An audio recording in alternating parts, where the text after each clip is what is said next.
ഞങ്ങൾ എല്ലാവരും വെയിറ്റ് ചെയ്തിരിക്കുകയായിരുന്നു. സത്യം. എത്ര തവണ നമ്മുടെ ഡയറക്ടർ അർജുനോട് ചോദിച്ചിട്ടുണ്ട്, ഇത് ആരെ മ്യൂസിക്, ഇത് ആരെ, ഞങ്ങൾക്കൊന്ന് കാണണം എന്ന്.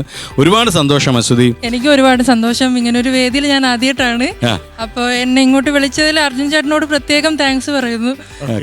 സ്വന്തം മ്യൂസിക് ഇട്ടപ്പോ കയറി വന്നത് അല്ല, അതൊരു രാശിയാണ്. കാരണം നമ്മളൊരു മ്യൂസിക് ചെയ്തൊരു ഷോ 100 എപ്പിസോഡ് കഴിഞ്ഞ് 125 എപ്പിസോഡ് വരെ സ്റ്റാറായിട്ട് നിന്ന് പോവുകയാണ്.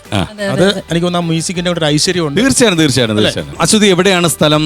അശ്വതി മറ്റെന്താണ് ചെയ്യുന്നത്? എന്താണ് മ്യൂസിക്കിന്റെ ഒരു എക്സ്പീരിയൻസ്, കാര്യങ്ങളൊക്കെ ഒന്ന് ഷെയർ ചെയ്യുമോ? എൻ്റെ നാട് ചെറുകുന്ന്, കണ്ണൂർ ജില്ലയിലെ ചെറുകുന്ന് എന്ന് പറയുന്ന സ്ഥലത്താണ് ഞാൻ ജനിച്ചു വളർന്നത്. കല്യാണം കഴിച്ചിരിക്കുന്നത് പയ്യന്നൂര് ഒളവറ എന്ന് പറഞ്ഞൊരു സ്ഥലത്തേക്കാണ്. ഹസ്ബൻഡിന്റെ പേര് നിതിൻ. ഞാനിപ്പോ ഫീൽഡിൽ നിൽക്കുന്നതെന്ന് വെച്ചാൽ ഞാൻ PG മ്യൂസിക് കഴിഞ്ഞാണ്. പക്ഷെ എനിക്ക് കമ്പോസിങ്ങിനോട് ചെറുപ്പം ഒരു 8ാം ക്ലാസ് മുതലൊക്കെ ഞാൻ ചെയ്യുന്നുണ്ട്. മ്യൂസിക്കിനോട് ഇങ്ങനെ കമ്പോസ് ചെയ്യണം, എഴുതണം എന്നുള്ള ഒരു മൈൻഡ് കൊണ്ട് കൂടുതലും അതിലേക്കാണ് ഫോക്കസ് ചെയ്തേക്കുന്നത്. ഇതിലേക്ക് എങ്ങനെയാണ് വന്ന് ചേർന്നത്? ഞാൻ ഫ്ലവേഴ്സിൽ ഫസ്റ്റ് ചെയ്തേക്കുന്നത് നമ്മുടെ പ്രശാന്ത് ചേട്ടൻ ഡയറക്ഷൻ ചെയ്ത അമ്മയും കുഞ്ഞെന്ന് പറയുന്ന റിയാലിറ്റി ഷോയുടെ ടൈറ്റിൽ സോങ് ആണ്. അത് കഴിഞ്ഞ് സൂസുവിന്റെ ചെയ്തു. അതിനു മുമ്പേ ടോപ്പ് സിംഗറിന്റെ ടൈറ്റിൽ സോങ് ചെയ്തു. സൂസുവിന്റെ ഒരു പ്രൊമോ സോങ് ചെയ്തു. അതിനുശേഷം ഒരു സംസ്ഥാന സമ്മേളനത്തിന്റെ ആന്തം സോങ് ചെയ്തു. അത് കഴിഞ്ഞ് ഇപ്പോ ഐറ്റം വേറെ. അടിപൊളി. അപ്പഴേ ഇപ്പൊ ഇതിന്റെ അകത്ത് കൊളുത്തി നിൽക്കുന്ന ഒരു വേർഡുണ്ട് എൻഡിൽ പറയുന്ന, ഇത് ഐറ്റം വേറെ, അത് വേറെ ടോണിലാണല്ലോ പറഞ്ഞിരിക്കുന്നത്. അതെ. അതാരാ പറഞ്ഞേക്കുന്നത്? അത് നമ്മുടെ വിഷ്ണുവർദ്ധൻ എന്ന് പറഞ്ഞൊരു സിംഗറാണ് പാടിയിരിക്കുന്നത്. പിന്നെ എല്ലാവർക്കും അറിയാം, മ്യൂസിക് കംപ്ലീറ്റ് ആവണമെങ്കിൽ അതിന്റെ ബാക്കിംഗ് പ്രോഗ്രാമിംഗ് ചെയ്തേക്കുന്നതും ഭയങ്കര ഡിഫറെന്റിലാണ്. അപ്പൊ അത് ചെയ്തേക്കുന്ന കൊല്ലത്തുള്ള അഭിഷായ് യോവാസ് എന്ന് പറഞ്ഞൊരു. അശ്വതിയുടെ ഹസ്ബൻഡിന്റെ പേര് പറഞ്ഞു നിതിലിന് നമ്മുടെ ഈ പ്രോഗ്രാമുമായിട്ട് എന്തെങ്കിലും ബന്ധമുണ്ടോ? എന്താണ് ബന്ധം? ഗ്രാഫിക്സ്. നമ്മുടെ ഈ ടൈറ്റിൽ സോങ്ങിന്റെ ഗ്രാഫിക്സ് ഫുള്ള് ചെയ്തിരിക്കുന്നത് അശ്വതിയുടെ ഹസ്ബൻഡ് നിതിലാണ്. നിതിലിന് നല്ലൊരു ഗൈഡ് കൊടുക്കാൻ ആൾ വന്നിട്ടുണ്ടോ? എന്നാ വിളിക്കേ പ്ലീസ്. നിതിൽ.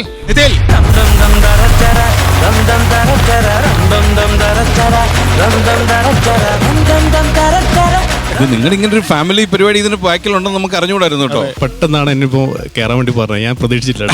ഓക്കെ. ഇതിൽ ഇവിടെ നമ്മളുടെ ഫുൾ ടൈം ഉള്ള ഒരാളാണ്, നമ്മൾ ഇടയ്ക്കിടയ്ക്ക് കാണാറുണ്ട്. പക്ഷെ ഇങ്ങനെയുള്ളൊരു കണക്ഷൻസ് ഒന്നും നമുക്ക് അറിഞ്ഞുകൂടായിരുന്നു. അപ്പൊ എന്തായാലും ഒരുപാട് സന്തോഷം. വൈഫിന് ഇങ്ങനെ വീട്ടിൽ പാട്ട് പാടി തരാറുണ്ടോ? അതോ ആളുടെ ഒരു ഹോബിയാണ് ഇത്. ആൾ ചുമ്മാ ഇരിക്കുമ്പോ പാട്ട് എഴുതുക, കമ്പോസ് ചെയ്യുക, പാട്ട് എഴുതുക, കമ്പോസ്. ഇതിന് ലിറിക്സ് എഴുതിയിരിക്കുന്നത്? ലിറിക്സ് എഴുതിയതും ആൾ തന്നെയാണ്. സ്വന്തമായിട്ട് ലിറിക്സ് എഴുതുക, കമ്പോസ് ചെയ്യുക, പാടുക, അതും കൂടി പാടുക. അപ്പൊ ഒന്നും പാടണമല്ലോ. അപ്പൊ ഒരു 4 വരി പാട്ട്. അപ്പൊ ഒരു 4 വരി പാട്ട് നമുക്ക് വേണ്ടിട്ട്. ഊഞ്ചൽ ആടിനാൾ കണ്ണൂഞ്ചൽ ആടിനാൾ പൊന്നൂഞ്ചൽ ആടിനാൾ ഭജനമാലേ മനമകിഴ്ത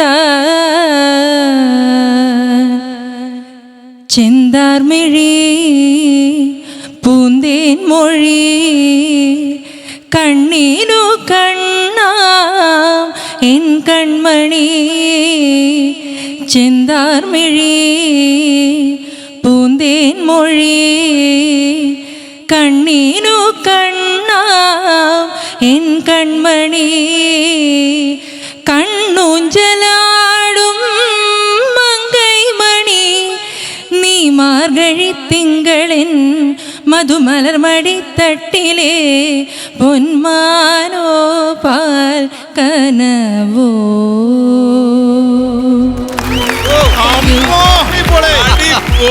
ഗംഭീർ. എന്റെ പൊന്നശ്വതി, ഒന്നും പറയാനില്ല, അടിപൊളി.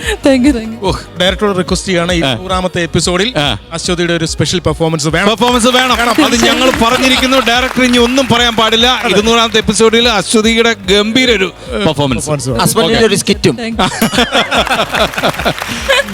ഷാജോണെ, എന്തായാലും 100ാമത്തെ എപ്പിസോഡിൽ നമുക്ക് ഇവരെ രണ്ടുപേരും വേദിയിൽ കിട്ടിയിരുന്നില്ല. പക്ഷെ നമ്മൾ ഇന്ന് അവരെ ഒരു മെമന്റോ കൊടുത്ത് നമ്മളിവിടെ ആദരിക്കുകയാണ്.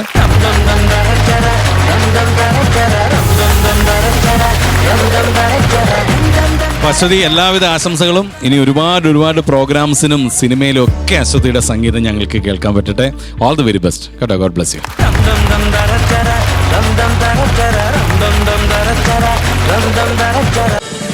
ഫ്ലവേഴ്സ് ഒരുക്കുന്ന കാഴ്ച വസന്തം യൂട്യൂബിൽ പ്രേക്ഷകർക്ക് ലൈവായി കാണാം. ഫ്ലവേഴ്സ് കോമഡിയിൽ ജോയിൻ ചെയ്യൂ, ആസ്വദിക്കൂ.